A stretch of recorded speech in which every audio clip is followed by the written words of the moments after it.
So chapter 978 is out, the fan scanlation at least, and let's start with the cover page, shall we? The cover page shows Chiffon and Lola meeting and having like a catch up, to be honest, and you see Beige, Goldie, Vito, they're just smiling, happy in Dressrosa.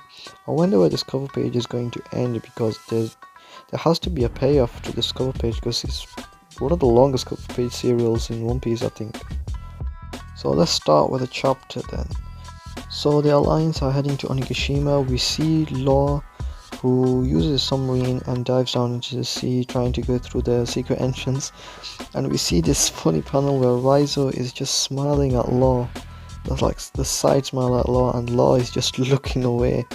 It's just a pretty funny panel. And we see the rest of the ships entering the territory of Onigashima, and there's this really serious tone, a shift in tone that Oda has created in the next panel.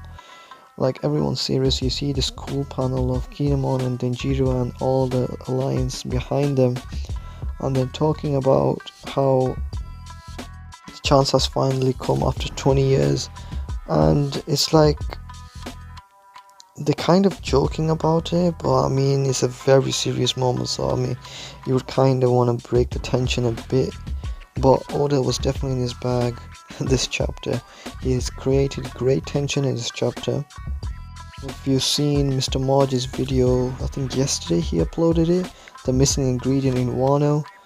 The main point that I took from it is that there's a less emphasis on the tension and the stakes of the war, and I think we're finally starting to get that with the series panels of the Straw Hats, the Minks, the Alliance, and a panel that's going to be coming up very shortly. We get to see this spread of Onigashima when the ships have gone inside Onigashima, and it is absolutely beautiful. Like, oh my god, it gives me kind of Venice vibes, like, because of the buildings and the low buildings and the bridge and everything. Kind of gives me Venice vibes. But oh yes, Oda was definitely in his bag. The detail on the mountains, the buildings, and there's a sword that's in the ground, that's stuck in the ground, and it looks proportional to the head skull. So I'm guessing the sword was whatever this skull creature was. I'm guessing it was an ancient giant or Oni type of thing. I'm guessing that sword was his, hers, theirs. Kinemon mentions that they're still partying and they're not expecting an enemy attack, so he's wondering, has Kanjuro not informed Kaido and arrival of the Alliance? And we'll get on to that point later on in the video, but let's just carry on with the review of the chapter. We see Usopp looking out from the sunny, and we finally get a display of what Usopp can do with his haki. He has sniped 2 lookouts, or multiple lookouts I think. They were all drunk, to be fair, and Usopp sniped him from the sunny. So this is a display of his observation haki that he has been training during Wano. I mean, he acquired observation haki during Dressrosa, and fans were wondering, is he going to train his haki in Wano? And he certainly did, because he's able to snipe people from great distances. And the distance seems more longer than when he had to snipe Sugar. So yeah, his observation haki has improved a lot. Now, getting back on the topic of the tone shift of this arc, the samurai have sunk all the ships that they came with. So this is a do or die situation. If they're not gonna kill Kaido now and kill Orochi now, they're never gonna do it. So yeah, the resolve as a samurai is real, and Brook even mentions that.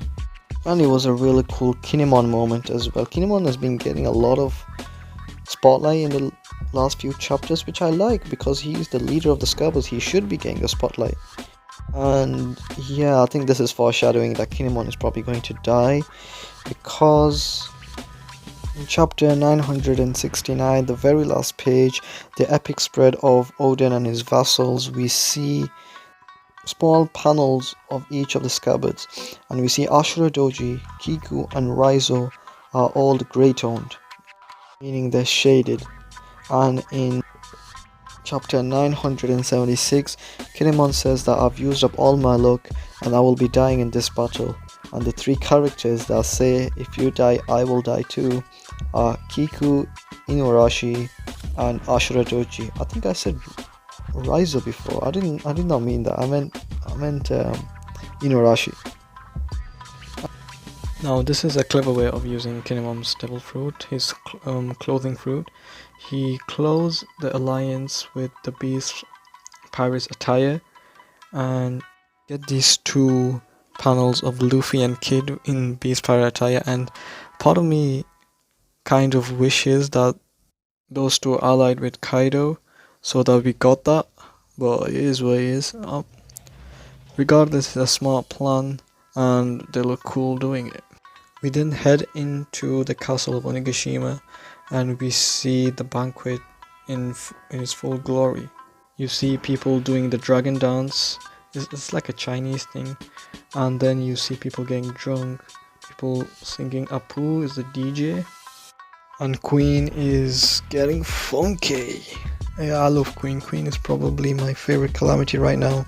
He just has so much character to him, like, you know, he's unique. We haven't really seen King's character that much, but Queen we have, and Queen's currently my favorite Calamity. Like, he is he's so funny.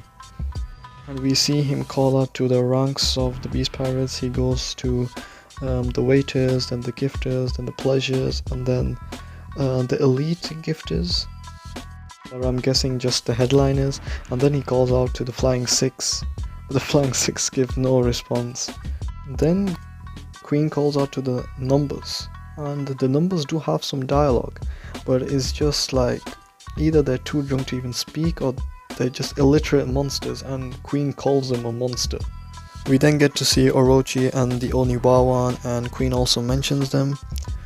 And then Queen says, oh, here comes the guests, Big Mom's children. Now we don't get anything on Kaido's child. Like, Oda just hides that from us, says that in the last chapter, in the last page, and just doesn't refer to it like it never happened. I feel like we'll get to see Kaido's child when we get to see Momo. When Momo finally comes to Onigashima, when we finally see Momo in Onigashima, and we will probably see Kaido's child then. But we don't see Kaido or Big Mom in this chapter. Well, Big Mom's getting ready, but we don't see Kaido at all. Remember, Kanjuro has Momo, and Kanjuro is probably reporting to Kaido. Though Kinemon did say that Kanjuro probably hasn't gotten to Kaido yet because everyone's still partying. What if Kaido is talking to Momo? Obviously we know that Kaido wants to ask a question about the Kozukis to the vassals, so maybe he's having a conversation with Momo. Maybe we will see Kaido's kid when we see Momo. Like, there's a lot of similarities there. Now on to the biggie of this chapter, the Flying Six. We get one of those small panels of them talking before we get the big spread, and now it's important that we pay attention to these small panels because one of the Flying Six members actually says, if Queen were to suddenly die, who would be next in line? And one of them says, obviously it's going to be you. And then it cuts to Drake saying, nah, I'm not interested. So why would he even say that in the first place? Why would he say if Queen were to suddenly die? It makes you think maybe the Flying Six aren't totally devoted to Kaido. Like, they seem to have some sort of freedom, obviously less than the Calamities, but more than the Pleasures and the Gifters. And we finally get portrayal for Drake. So, second Yonko Commander level? So they do say that Drake will be the next in line if Queen were to suddenly, something will happen to Queen, basically. Maybe they're overplaying Drake, maybe they're overhyping Drake, but it is possible. I put Drake on the same level as Law and Kid. Maybe Kid a bit stronger than Drake, but I put Kid on the same level as, like, underneath the second Yonko Commander level. I think Kid can take Queen, and I wouldn't be surprised if I wouldn't be surprised if we'd get a Drake versus Queen fight. That would be amazing. A Dino fight, Alsaw versus Brachiosaur, that would be amazing. Maybe that's foreshadowing that Oda's doing. Maybe. It would be an amazing fighter because we know that Drake has something in plan, and he's a member of SWORD, who's a double agent for the Marines, a secret Marine organization, so yeah. And finally, we get to see the Flying Six. I know I already said that, but I just wanted to get that interesting information out of the way. But finally we get to see the appearance of the Flying Six. I've said that 3 times now, so let's get into it. Let's describe these characters then. So there are not 1 but 2 female members of the Flying Six. That's a dub. That's an easy dub. Yeah, the designs of these Flying Six are amazing. Oda smashed it out the park with these designs. I know people were worried that these designs will be goofy because Wano has been delivering like goofy character designs lately, more goofy character designs, especially this arc with the wild color scheme of Wano. But I feel like Oda definitely did himself good. Pat yourself on your back, Oda. You did good with these designs. So you got Orochi. She's cute, you know, she's got like this floral petal mask on her mouth, and she's very wild, she's very bold, to be honest. Like she's saying to one of the Flying Six that if you do this again, I'll kill you. And she said that Kaido is stupid. Now, and everyone's shocked. She's just saying it casually and everyone's shocked. So I'm excited to see her going up against Nami or Robin maybe. Because we have 2 female members of the Flying Six, so that's potential there. Talking about female members, let's talk about Black Maria. Black Maria is a giant, and she has this like traditional Japanese hair with like knots and pins and everything in her hair, and she has this smoking pipe. She's cool. Maybe she has a devil fruit. Imagine a giant dinosaur, like a giant dinosaur. That'll be amazing.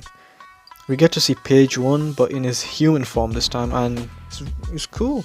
He's got a bucket hat which is half black, half white, and his horns.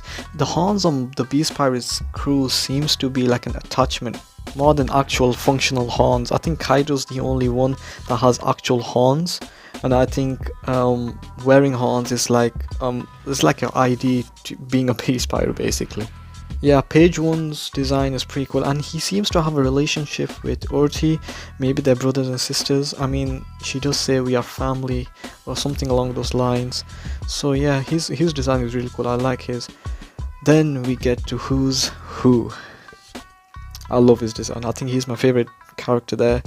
Who's Who has like this black mask on with black horns, and he has his earrings, and he's smoking, and he's wearing like a suit without a button, like his suit is open, and he has a tattoo on his chest. And he's the character that people were theorizing was Gin. I mean, there's still a chance that he might be Gin, but I doubt it. He's the one that has the sword actually. The sword that kind of looks like Enma, to be honest. It has like the floral pattern, and the guard is like a flower similar to Enma's. So yeah, I think he's probably going to be the second strongest, just by the design alone, and by what he said for Queen. He's the one that said, what if Queen were to suddenly die? So that makes you think, don't it? By the way, I should mention that all the Flying Six, the names are based off of card games from England, Hungary, Japan. Yeah, they're all based on card games. These are all card games. Obviously we know who Drake is. So the last member is Sasaki, and he's probably the most intriguing design. He looks like a fishman. I think he's a fisherman. His horns are different. He has different types of horns. The horns come out and go in, unlike the curvy horns of like Black Maria or Who's Who. Maybe he's a potential fight for Jinbe this arc. Who knows? Because it seems like the Flying Six are deployed by Kaido to fight against the Straw Hats. Because Drake says that they were called, but it doesn't seem like they were called for the banquet. They were called for a special demand, and Sasaki says that Kaido finally calls us for a special demand. And it seems that the Flying Six were kind of called for like random jobs, or not like just random jobs, you know. So yeah, that was the Flying Six. Pretty cool group, to be fair. I'm just wondering how strong are these guys, like, because Hawkins is a headliner. Maybe it's like how much time you spend with the Beast Pirates, and it's over time that you gain the ranks. Maybe like Hawkins is obviously new to the Beast Pirates rank, so it makes sense. But I'm just wondering, couldn't Kaido just promote Hawkins to the Flying 7 or something? I don't know. Anyway, this chapter was amazing. Specifically the art this chapter. The art this chapter was amazing. Like, we got 3 spreads this chapter. It kind of gives me a Marineford vibes. Maybe Oda's preparing us like, yeah, shit's about to go down this arc, so you better be prepared.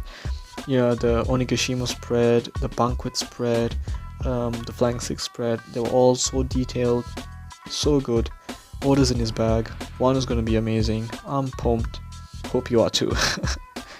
So yeah, that's it for me today.